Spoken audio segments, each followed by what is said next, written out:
Hello, hello, hello, hello. Welcome to the Coaxum Report. I'm the host, Terry Coaxum. And for those of you that are just tuning in with us, you can catch us on OurTV.network. You can also catch us on Amazon Fire TV, Android TV, Apple TV, and on Roku. I encourage you to download the app, OurTV.network, and catch us each week. I have the pleasure of being joined today by my brother from another mother, Mr. Janelle Torres. How are you? Oh, I'm doing great. How you doing? I'm blessed. I'm blessed. Happy I'm New Year. blessed. Thank you. Happy New Year. You know, it's always a pleasure when we can kind of connect and reconnect. We've been doing some big things on these streets for a long time. And for those that are you just tuning in, Janelle now is in another space. And before that, I mean, Janelle, you've done so much. But we'll start off by being commissioner of the Small Business Services for the City of New York. And also, right now, Janelle is the CEO of Start Treatment and Recovery. And he'll tell you a lot about that because I want to make sure that we're digging in on what you're doing now. But before we start any of that, I always got to start off with barriers. You know, what are some of the barriers? Like, who is Janelle Doris? And what Oh, are some of the barriers to your success? Because I like to do the barriers and then I like to do best practices and big ideas for those that are listening. And Janelle, just be careful because throughout the Caribbean, people are listening to us. Throughout the continent, they're listening to us, and of course, throughout all of the United States, so all over the world are listening to us. You might get a little ding, somebody telling you in the Caribbean they heard you on the Coaxum report. wow. What an amazing opportunity. Before I Oh, even and I forgot to mention they can also listen to us simultaneously on WSTX Bloomberg on the radio. So we're both here live, but we're also simultaneously on on WSTX Bloomberg. yeah, and I'm truly excited to be here with you, my friend of God. My goodness, I don't know how many decades, like 2 decades at least. Yeah, a lot of Um, years, a lot of years. when we were both in the trenches, in Brooklyn, working for elected officials, going Oh to yeah. community Oh board wow. meetings and Yeah, working with precinct community council constituencies and meetings. Yeah. wow, Boots on the ground. Boots on the ground. boots on the ground, boots You on know, the it's funny. ground. We just celebrated the life Yes, of Dr. Flateau, of Dr. John plateau. Flateau at Bridge Street AME, and Yeah, it was much of that reunion. Like I saw Tracy Boylan there, yeah, Carl yeah. Andrews was there. Everybody. You know, all the new elected officials were there. Kevin Parker was there. Andrew Stewart Cousins, our leader, was there. The mayor of the city of New York. So it was truly a family reunion. But it reminded us of all those times that we were in the trenches. You know, digging our own ditches, getting out, and then Yeah, pulling people along to make sure they got the services that they need and those roles that we played, yeah. respectively. Yeah, yeah, And I think kind of that segue, kind of. I think for me, some of the ongoing opportunities that are faced we have, but also the challenges that we have. But really thinking about those who have sort of laid the groundwork and set it in such a way for all of us to succeed. I was an immigrant. I came here 35 years ago from Guyana. All the GT people out there. Guyana. Whoop, whoop. Oh, you gonna Um, get close.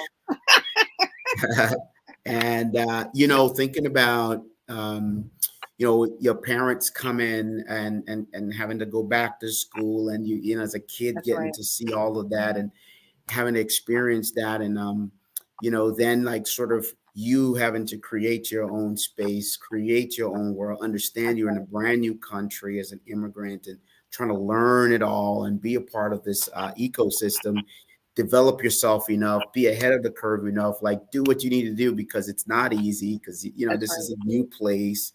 But then understanding the reality of this country where anything is truly possible, That's right? I right. mean, I did not know that at some point I will be signing the lease for JFK, the airport that I actually flew in. Wow. That the lease for JFK for the city of New York will have my signature on it as Wow. commissioner of small business services, which our small business sounds very very focused, but it was a massive agency doing so many That's right. different things.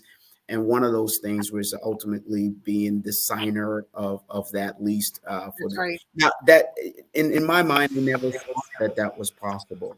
That's right. Coming in here as an immigrant from That's Guyana right. to JFK in October 30th, so many years ago, freezing cold because I didn't have a You didn't have the whatever they gave proper me. attire. What they gave me was not enough. I was like, holy. I said, what is this? And then having to really look back. So, obviously for me, I'm a man of faith. So I'm very grateful. And I know you are, Dr. Terry.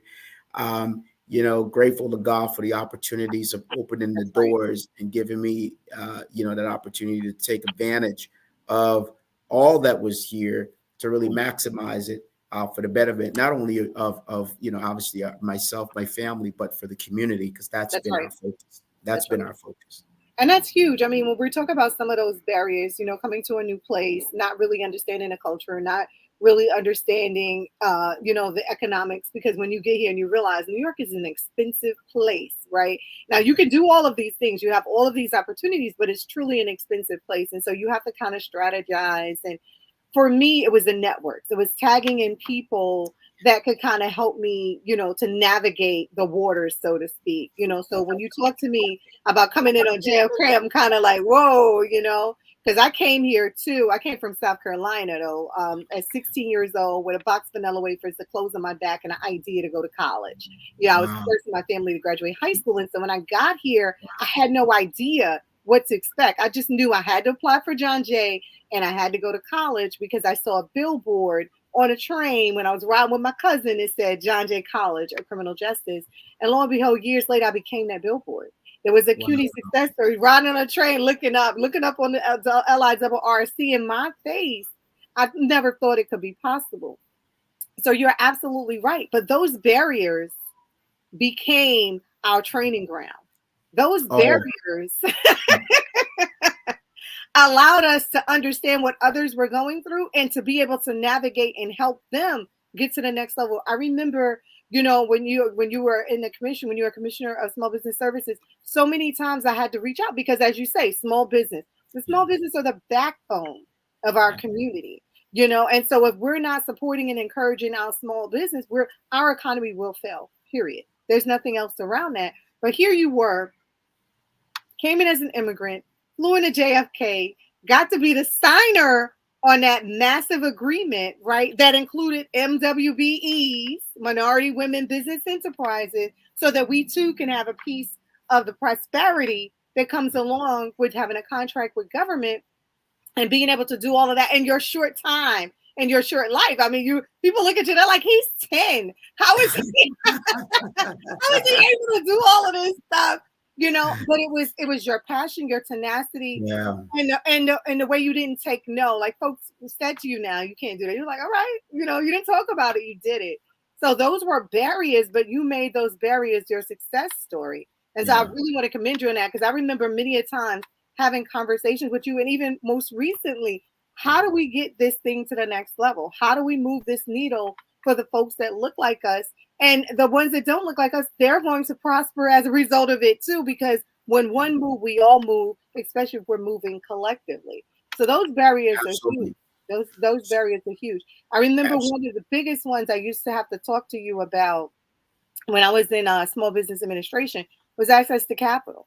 Access to Oh, capital for our small business seems to be the number one thing. And then COVID put a black eye on technology. So technology and access to capital can really make it or break your business. Talk to well, me. yeah. So, when we started on this particular journey here, when you talk about access to capital, we can be the whole show and 5 to 10 more shows to talk about this issue. Um, you know, for me, is really talking to an amazing leader, and brother Gerard Bashel yesterday, and we were just going through. He runs, but he's stepping down, but he's the one that set up Terminal One there, JFK, the whole redevelopment. He's CEO of that project, but also ran DASNY for a long time, Wow. and it's really instrumental. DASNY is really a bank for the state, how it's ran, and he really made an opportunity to get MWBE utilization on that project. I think it's 44% or something like that, which is Wow, that's insane yeah, for, that's for, whoa, that's for that type of project. unheard of. Right? For that type of project. But Hmm. one of the things that, that I always go back to, as a small business owner, I started my business, a consultant firm, went to my bank. We're going to leave them nameless, Right, in which right. I've had so much relationship with. I was managing at the time, a significant amount of dollars as a treasurer or signer on accounts, on various accounts with this bank. I had my account there. I had my business account there.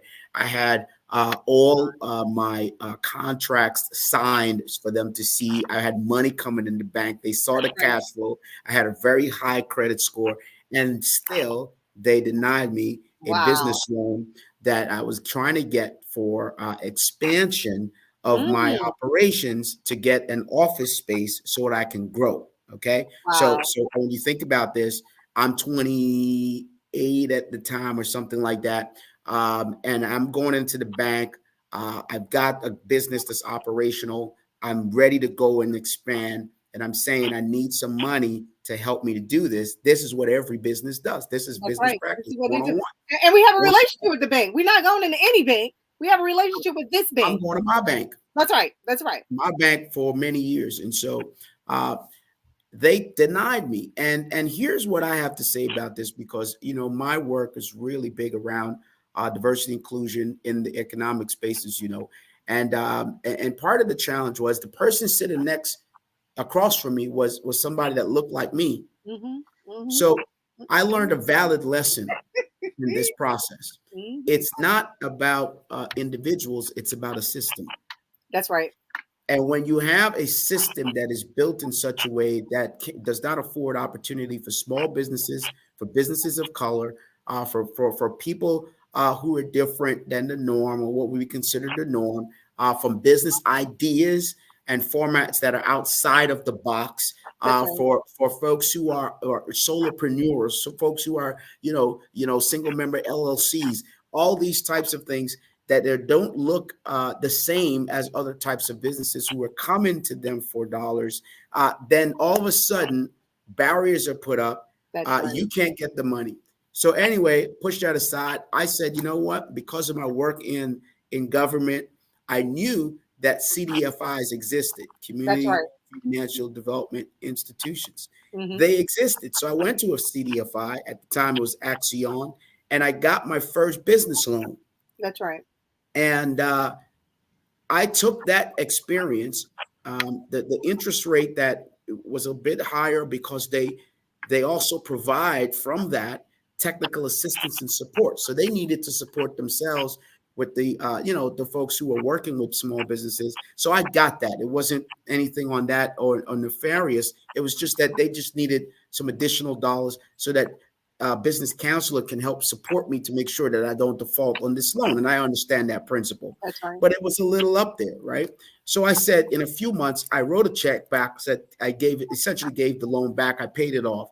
The bank who told me no sent me a note in the mail 2 months Wow. later, a line of credit for 2 times or more than what I originally asked for. So I said to myself, how do they know all this? Because they're in your bank. But how do they know that I paid off? Because they're monitoring, right? And Right, so of my course. thing was, and I denied it. I mean, I did not deny. I just You declined it. Yeah, you I declined it. Yeah, I don't declined it. want it. I don't I want said it. I'm not interested now.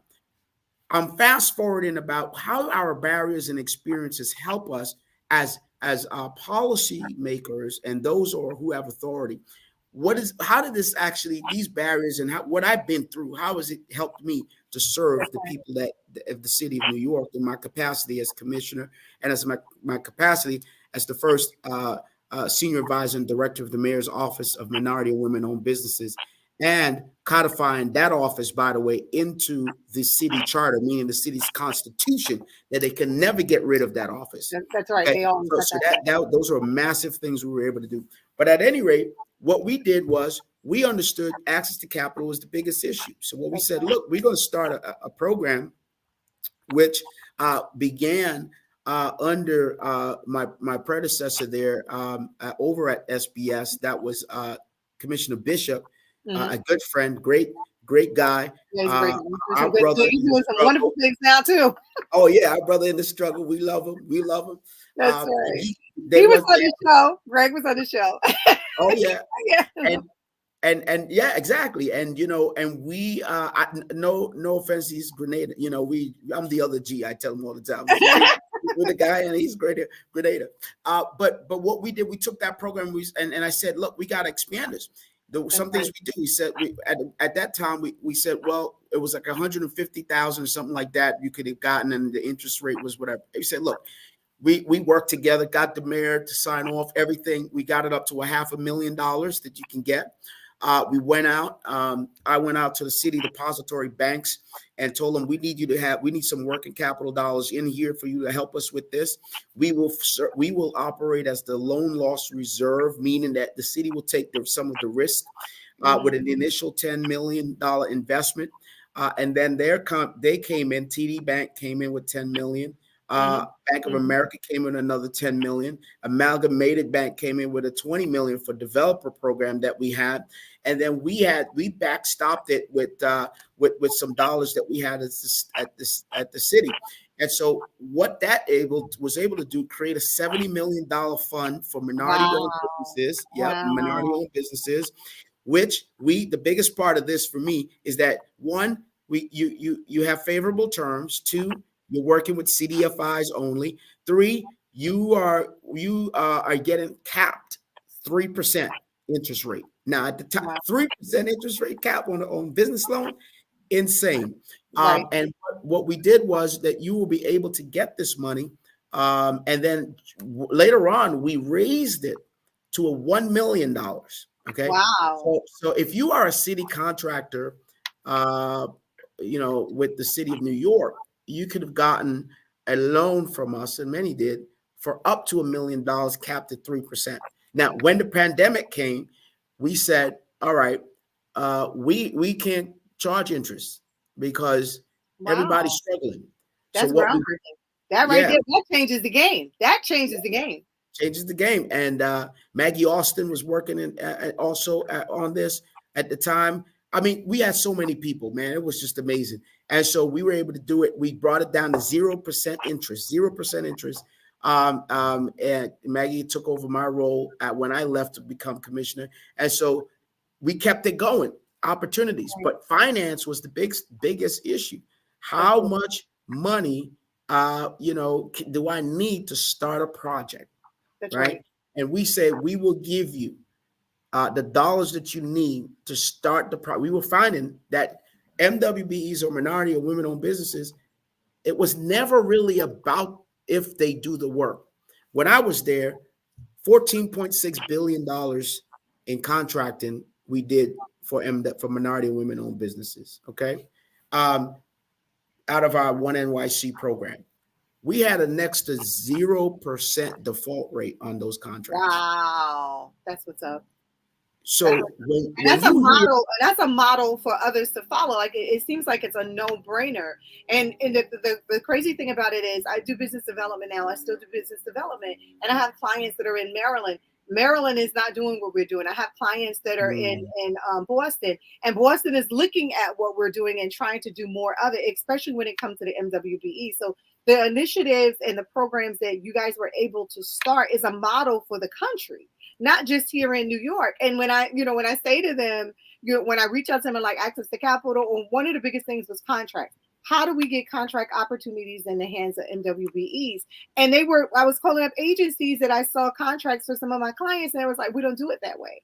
Well, how do you do it? They basically don't do it at all, which is why individuals are not getting contracts, because there is no real pipeline from the MWBE to the city to get the contract. And so things need to change in those other areas. And I'm glad you're on, and I'm glad you're talking about some of the barriers and how you were able to come up with these big ideas and best practices. We'll talk about best practices now. How you came up with these best practices. You had an issue, or you were not able to get the money from your bank that you needed, even though you had all the C's, right? All your C's could be checked off. You still were not able to get money from them. right? And so you were able to go out to the CDFIs, other places like the chambers of commerce, particularly the Brooklyn Chamber of Commerce.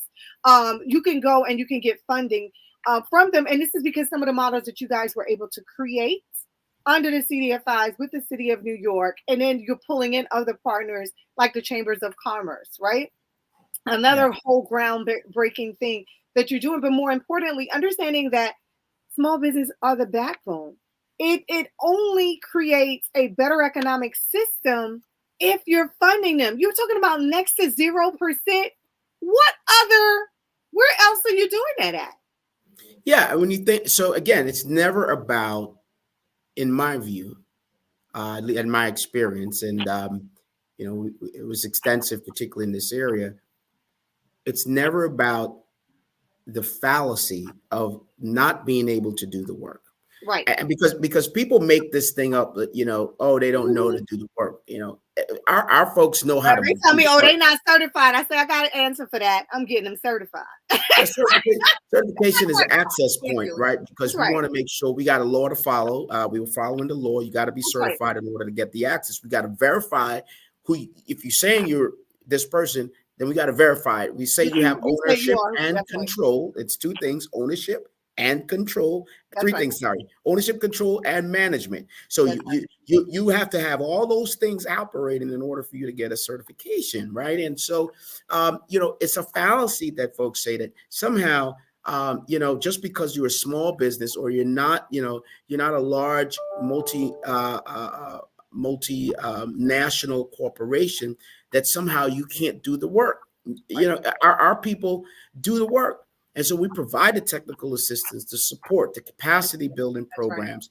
Again, all of this is continuing now under this new administration, under Mike Garner, under Kevin Kim, the commissioner now at SBS. I mean, it's a very, very important thing. Now, I always throw this in there. I tell people all the time, as a minister, I always like the text.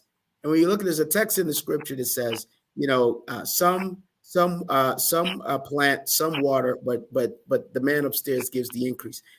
Here's what I've always, in my mind, I'm always saying: we stand on the shoulders of everybody else. That's I, right. I stand on the shoulders of Emory Jackson. People That's don't right. remember Emory all the way Every back to the Dasney case yeah. when he started doing this work around MWBE, and I started to work with him. Folks like mentors like Eleanor Bernard and That's others. right. We can go That's on right. and on and on, That's but it's the same thing. When the Mayor Dinkins started the program, Mayor mhm. Dinkins started this program a long time ago, That's right. and then afterwards it was taken away. And so when we came in, we had to almost reintroduce the whole concept, That's and right. we had to get rid of this stigma Perception. and Yeah. perception Yeah. that we can't do the Do the work. work.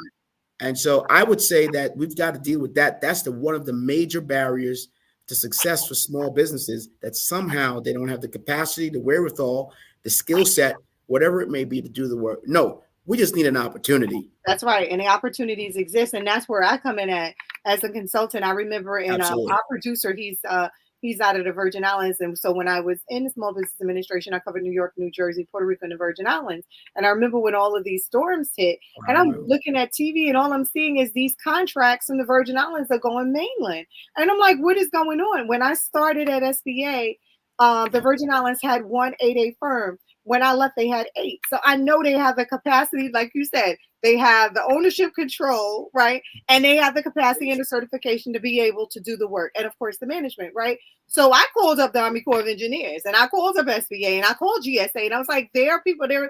Where's the list? Oh, I'll send you a list. I'll send Yeah. you a list. And they were able to get the work. When I talked to Donna Christensen later on, she was like, they're getting the work now.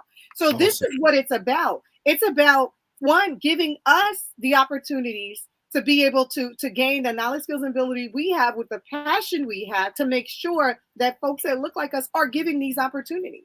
It's not a Yeah. matter of where they can do the work. Like you said, it's a matter of the opportunities. And the opportunities can come in any little shy way. It could just be a matter of, I'm thinking about something along these lines. This thing is causing a problem for the city. What can your firm do to kind of get us to the next level? And you'll be so surprised. And one thing I know about New Yorkers, I know about Cruisians, I know about Puerto Ricans, we are tenacious people and we will come up with solutions. We'll come up to Innovators. Guyanese, Trinidadian, Jamaican. It Innovators. doesn't matter. We will come up with the solutions, and it just give us the opportunity. And that's why I do this show, bro. That's why I'm here. I'm here so that when individuals are listening to you and they're hearing some of the things that you were able to do, some of the obstacles and hurdles that could have been really barriers to your success, but in turn you turned them into what? Opportunities. And now you're giving the nuggets that the listeners need to be able to take it to the next level. So you weren't afraid to jump in and to make those changes that you need, despite where you are, who you are. And I think that that's the most important thing. The most important thing when we're doing this work. So we're going to take a quick commercial break and we'll be right back. Thank you so much for listening to the Coaxum Report. Awesome.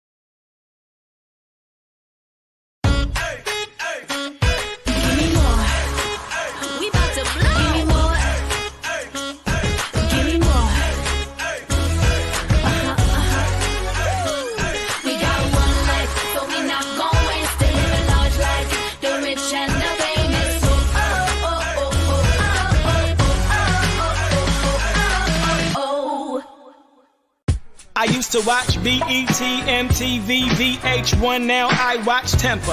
Soca, Calypso, Reggae Dancehall. Don't stall, better get tuned in to the tempo. Don't have cable, they got an app. Go to your app store, download that. Whether it's tourism, cuisine, or the social scenes, if it ain't Tempo, it's a rap. Who got the Caribbean views? Tempo. It's the latest in Caribbean news. Tempo. You tryna cook Caribbean food? Tempo. You know they got the music videos too. Tempo. Who got the Caribbean views? Tempo. It's the latest in Caribbean news. Tempo. You tryna cook Caribbean food? Tempo. You know they got the music videos too. Tempo.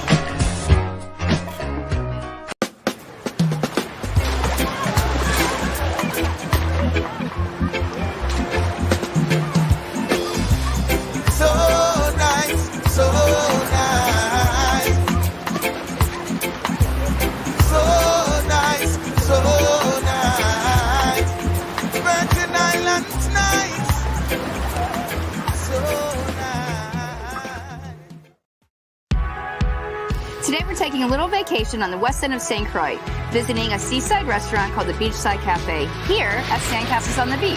The atmosphere is just wonderful. You just feel very welcome when you're here. Hi!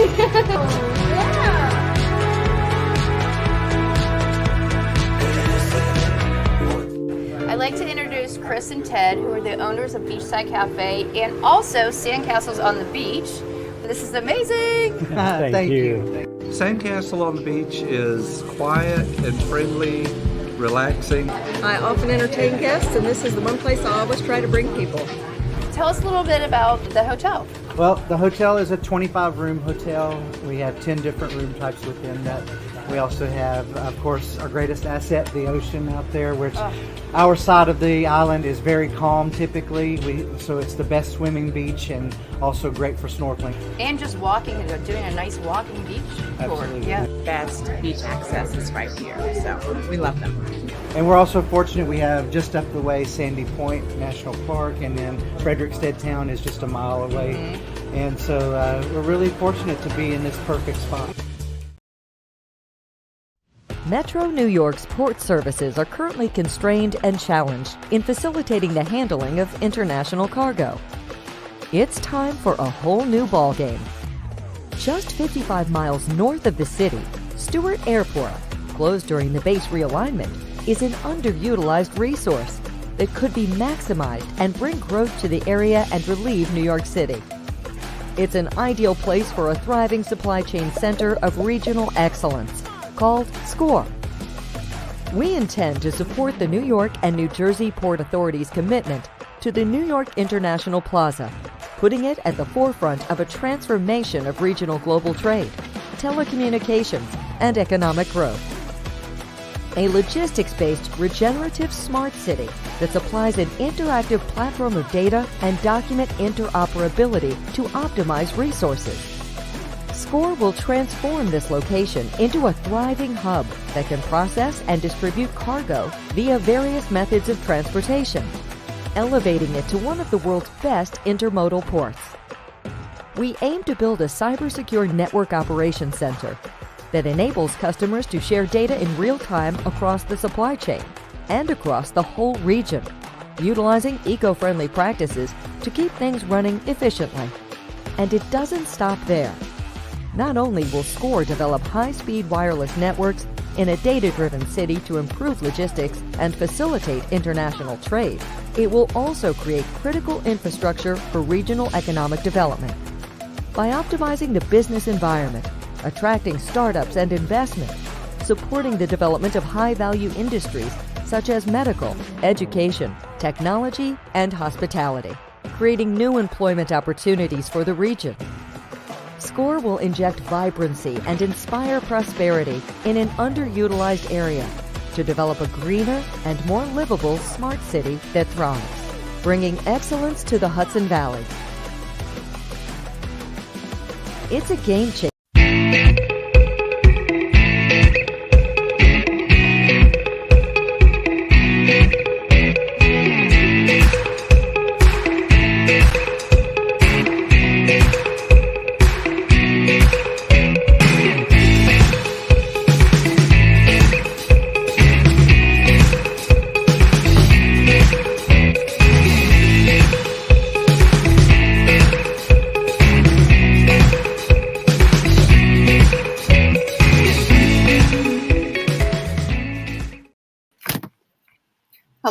Hello, and welcome back to the Coaxum Report. For those of you who are just joining us, you can catch us on Amazon Fire TV, Android TV, Apple TV, Roku. You can also download the app, OurTV.network. You can also catch us simultaneously on WSTX Bloomberg, and we are rebroadcast on Tempo. So thank you for being a part of the Coaxum Report. I am talking to my brother from another mother, brother and minister, Janelle Doris. And Janelle was just giving us some great nuggets about all of the jobs that he's been in and some of the barriers, but giving us some solutions. Even before we got the solutions part. So he talked about making sure that you have the technical ability, the access to capital. He gave us some great tips on access to capital from experience, not just from managing the agency, but from experience. And then he gave us some nuggets around what he was able to do and accomplish for contract funding and for small businesses when he was in the administration that still exists. And then he talked also about some best practices, and we are always looking for best practices and big solutions, Janelle. So I want you to jump back in and talk to us a little bit more about some of the best practices that you were able to not only help to implement, but are successful in now. And then I want to talk about your role as CEO and what you're doing now in that space, because you're doing some more groundbreaking work, taking the knowledge, skills, and ability from everything that you've done, from running your own business as a consultant to working in the city, of course, and to now running this organization's Start Treatment and Recovery, which is something that's really big in a lot of our Black and brown communities that people just don't want to talk about. And not only are you talking about it, you jumped right in and are offering some solutions, best practices, and big ideas with organizations to doing this. And as I understand it, like you're the biggest Black organization that's doing this, right? Or the first Black, you're one of the oldest, right? Well, yeah, we're the oldest, and we are the largest in the country doing it of our kind doing this. So happy to talk about that, but certainly around kind of best practices. Look, if you're a small business out there, I think part of the challenge is we rely on policies set by government and set by banking and financial institutions that drive the economy. And so when you think about what drives the economy, what drives investment and those types of things. There's a need for specific prioritization when it comes to small businesses who employ more than half the people in our city, in our country. That's right. When you think about what that actually means, right? And so there's got to be a prioritization that has to happen within the policymaker and also in financial institutions and in the economy in general. Like, we need to prioritize small businesses. When we think about, we were at about 4% unemployment or so right before the pandemic. My agency was responsible for workforce for the city. So I want you to just think about this for a minute. You got about 4% or so kind of manageable unemployment, at the time. And then all of a sudden the pandemic hit and it's up to 20%. Think about that. Wow. 20%. From 4% to 20%? 20% of the people unemployed. And so you jumped up to about almost 1 million people unemployed. Now, that's more than, a bunch of our wonderful Caribbean islands, including Guyana, put together. When you think about what that looks like, that's a lot of folks unemployed instantaneously.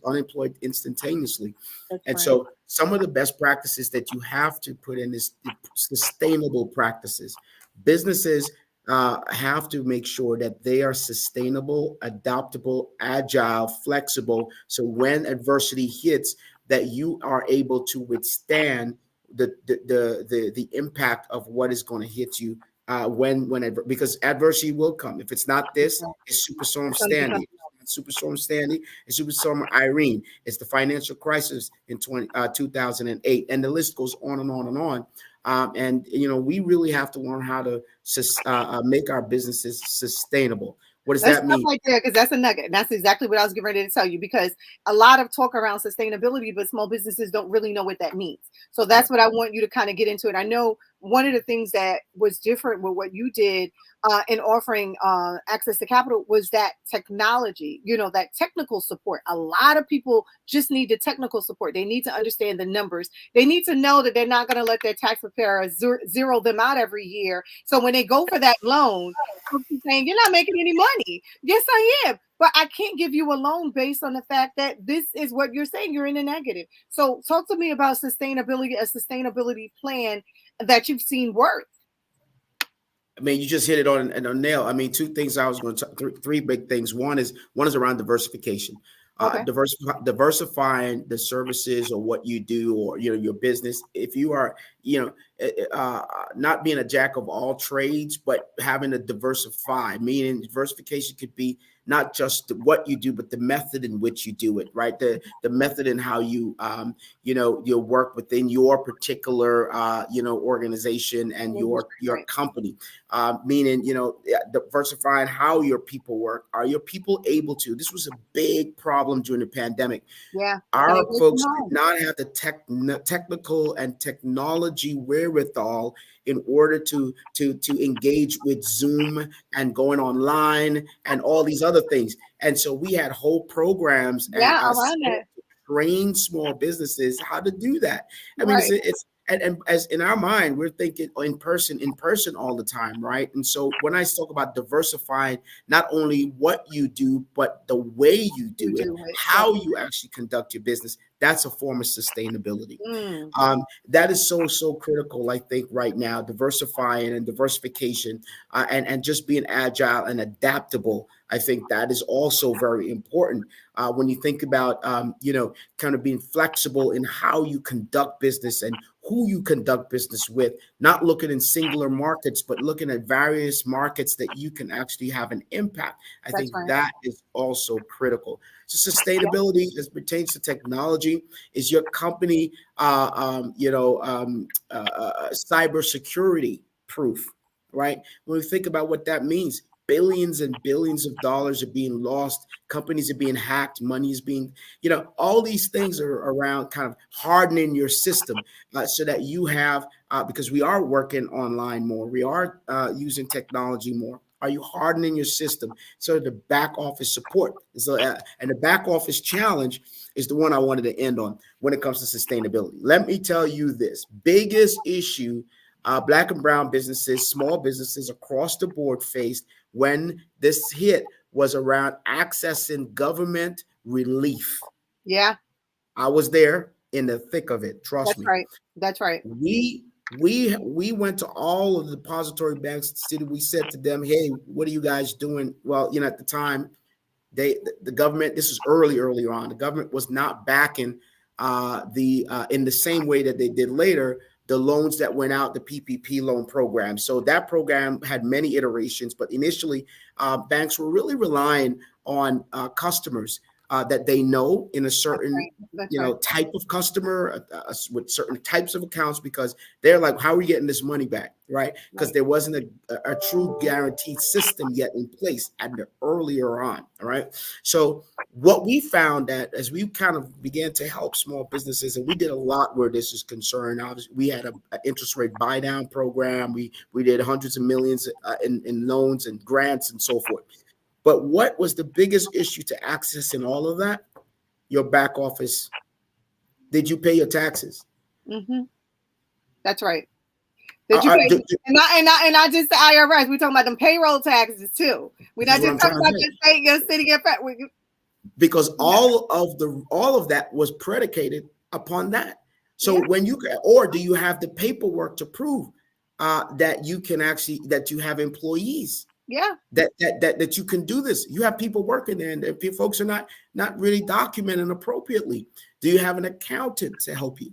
And if you don't have an accountant, the city, the state, we have economic development organizations out there, like the chambers, like organizations right next to us, as Bed-Stuy. I know Bed-Stuy Restoration. Yep, they all are. these, Jamaica, right? All Jamaica Development. Jamaica Development. The list goes on and on. All of these organizations set up to help you with those particular issues. Mm-hmm. So for me, it really it was a kind of a rude awakening when we found out. We knew this was a problem, but as pervasive as it was, and it's really hit our when I say our, when we talk about Caribbean, Black and Brown communities, etc., across the board. Where 4 times as much as being able to close in during the pandemic, 3 times less likely to get support in dollars. And so when you add all that up, the only place that many of them could have went to was the government to support, right? Just like everybody else did, by the way. Like, we weren't the only ones. All the big companies, everybody got bailed out, right? Come on now. But they had their documents in order. And that was the difference. That was definitely different. If you want to be sustainable, you have to have your sustainability, not only diversifying all that I talked about there, agile, cyber, adaptability, security, all that, technology. Yeah. But you got to have your paperwork in order as part of being sustainable. You are speaking a word. It's true. You are speaking a word. We've lived it. Yeah, we've lived it, and we continue to live it.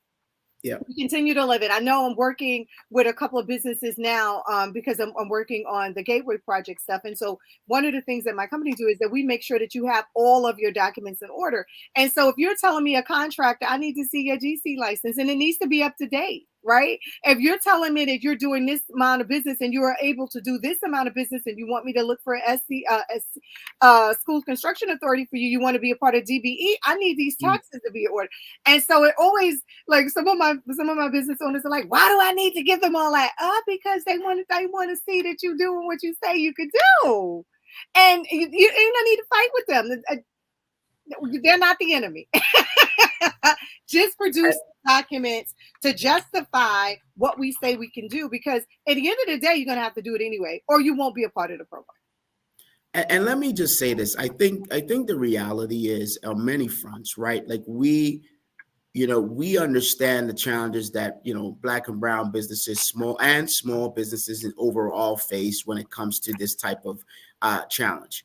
Right. We have this as a particular challenge, and where it comes, because, the owner, I was my CFO, I was my CEO, I was my chief cook, bottle washer, and candlestick maker. You did it all. I'm the business development guy. I'm everything. Marketing guy. marketing, everything, right? Everything. And you bring people on to help and support, and you hire people as needed. But most small businesses, by the way, we had solopreneurs up to, I think, close to 700,000 or so in the state. And when you think about what that means, these are folks, individuals who maybe started a business, started something very small, very, like on the side, a lot of side hustles, right? But if you want to turn that side hustle into something that is long-term, sustainable, and it can grow, and not just a side hustle, there's Right. got to be some real principles that we've got to apply to make sure that you are successful. And again, one of them is we've got to get our back office together. Now, again, you can get help on all this, right? And working with Terry and organizations like the ones we mentioned before to help facilitate that process, That's right. I think is critical. And understand that you need this help, right? Because some of the challenges we run into, and again, one of the other things that we know about our business is we have our head down and we're running our business. But what we realize when you step back is your business is really running you.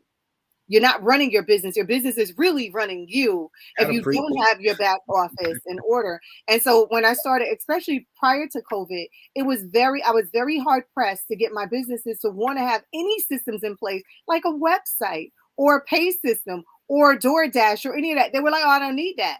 When we closed, they had to close because they did not have the technology in place. Now they see the importance of it and they're investing in it. But again, that's also a part of lessons learned along the way. Others just did not sustain themselves and they were not able to come back from it. And so what Janelle is saying is goal. Like you're giving gold nuggets. You're not just giving nuggets. Today you pass the nuggets. You're giving gold.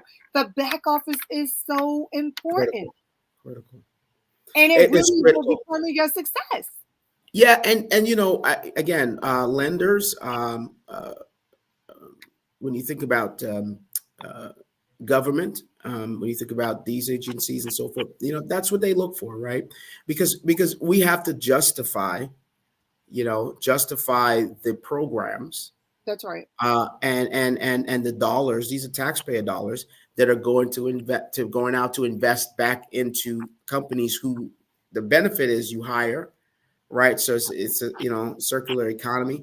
You hire, folks go out, they spend. You hire, folks go out, they spend. The economy is, and that's what we want. But we got to justify what we're doing taxpayer dollars at the time. And so you got to have your paperwork together. And if you don't have it together, you get someone who can help you. Because right, and there's tons of us that are willing to help and walk you through it. And like I said, I hold hands. I'm like, okay, so here's what we're gonna do. This is how we're gonna do it. And I keep revisiting it until they do it. And that's why I'm so successful at getting businesses certified, because I don't drop the ball. I literally go through every single line of every single document to make sure that you have what you need. And sometimes our business need that because they're so busy, they're just throwing paperwork at you. And a lot of times when they're just throwing paperwork at the agency that's helping them, they're just compiling the paperwork and submitting it. They're not necessarily looking through all of those things that you really need at the end of the day. I had one business and I think about it, breaks my heart because she ended up not getting her MWBE status because she, and I'm not going to call the name of the business or I'm not even going to talk about the industry, but I'll talk about the process. So she had submitted all her papers to an organization that gets grant money to be able to help her get certified. And she could not understand why she would need to pay somebody to do that if these organizations were available. And I said, okay, but just make sure you're checking everything. So she was rejected, her MWBE. And it was the smallest thing. She said, can you tell me why it's rejected? And I'm looking through her paperwork. Her taxes said president. Her resume said secretary. Which one are you? Wow. She said, I didn't get to change. I just gave him an old resume. I said, no. Yeah. So small things like that made the difference. And she had to literally put in for an appeal. And you know how the system works. The appeal process is years to be able to get appeal. She wasn't able to get her certification. She's still not able to get her certification. Well, I know at the city, we had kind of streamlined that process so that hopefully that wasn't the city. But I think that process has been streamlined where you can appeal, and it was a lot quicker process. We were certified, I think, within 6 weeks, 6 to 8 weeks. of individuals who are coming to the city. But look, I think the moral of the story is, again, having the ability to understand that this is your future.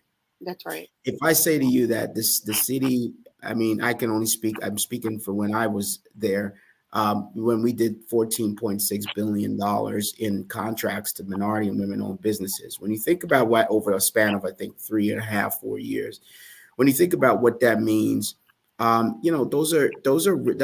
life And changing. lives change. Yeah, lives changing. I've watched businesses come in.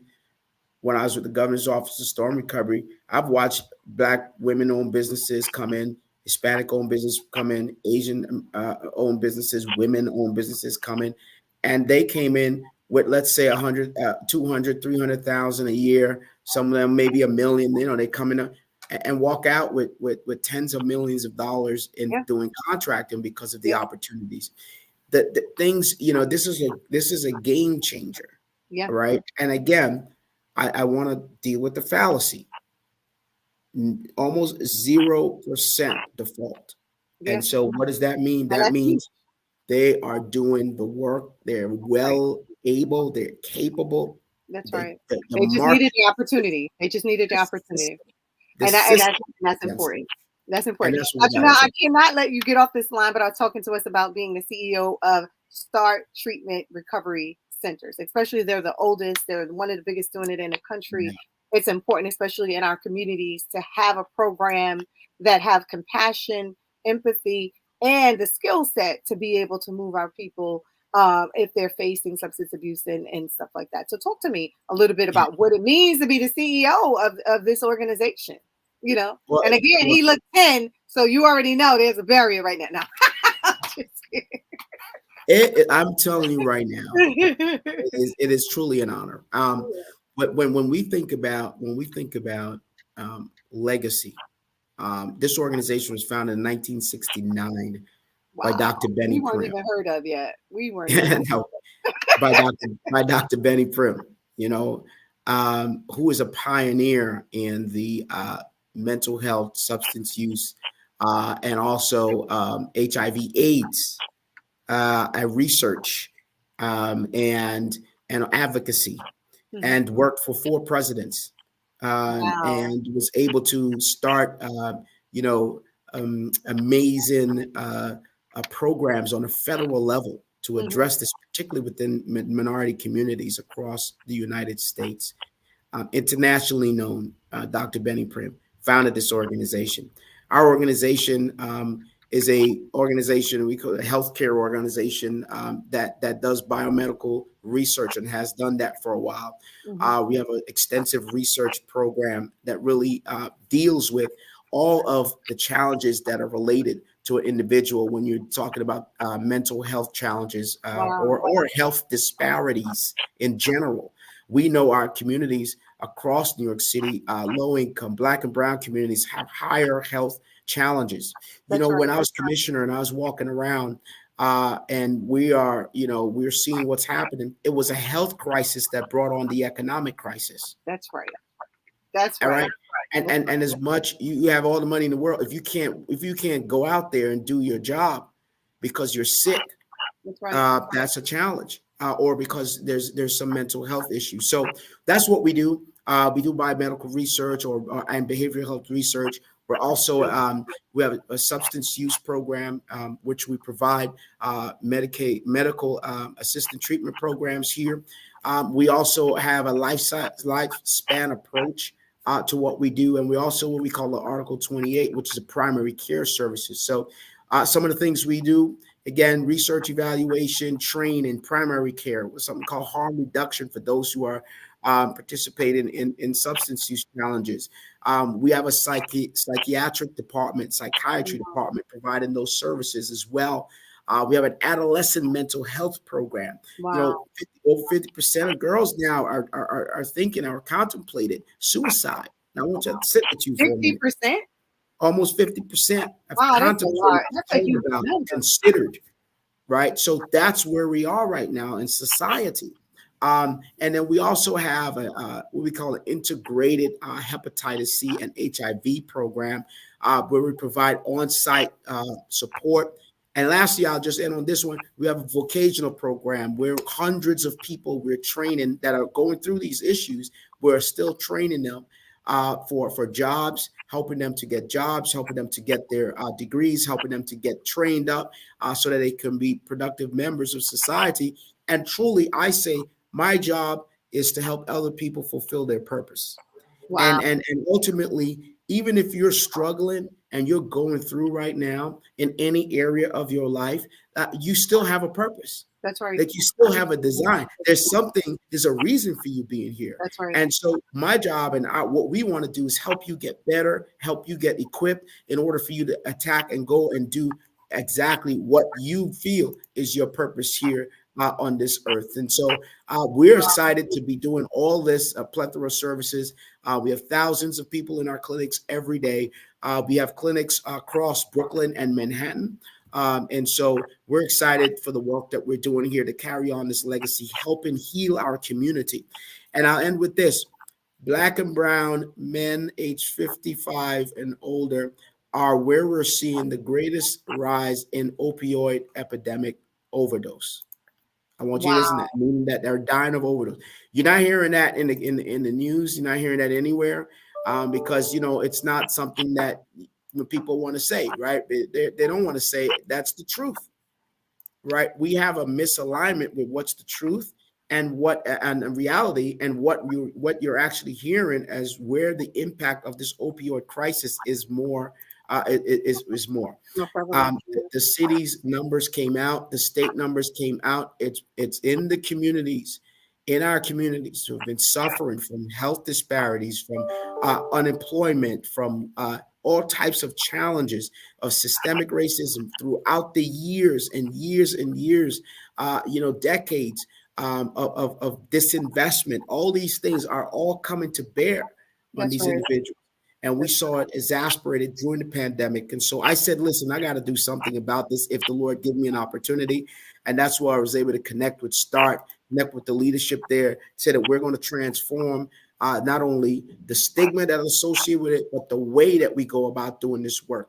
We're going to tackle the four social determinants of health specifically. Number one is housing. Biggest issue that folks are facing. Housing challenge. Because the rent is too damn hot. No. It is. And then you look at also economic viability is the second one, right? Getting people, that's our vocational programs. And then you look at access to care, all types of care, health care, mental health care, child care, all that's there. And then lastly, food insecurity. And so we're tackling all these, and we're really excited to have said that, and thank you again for having me. Thank you so much. I mean, you said it all. You ended with the four principles that we really need to really think about for all of us. And whether we're talking about access to economic through the vocational services, we're talking about access to food insecurity is real, mental health care, child health care, all of those things, and of course housing. These are all very, very important things. So what I hear you saying is you guys are taking a holistic approach. You're not just looking at the disease, you're looking at all the other things that got them to the place they are, and collectively giving them the tools and the resources to be able to be successful. So I want to thank you so much once again for being on the Coaxum Report. I look forward to catching up with you and a couple of other activities that's coming up in January and February. Absolutely. And I know that you're going to continue to do the good work that you're doing. And thank you so much. Take care. And thank you for everything. Have a good one. You're welcome. Take care.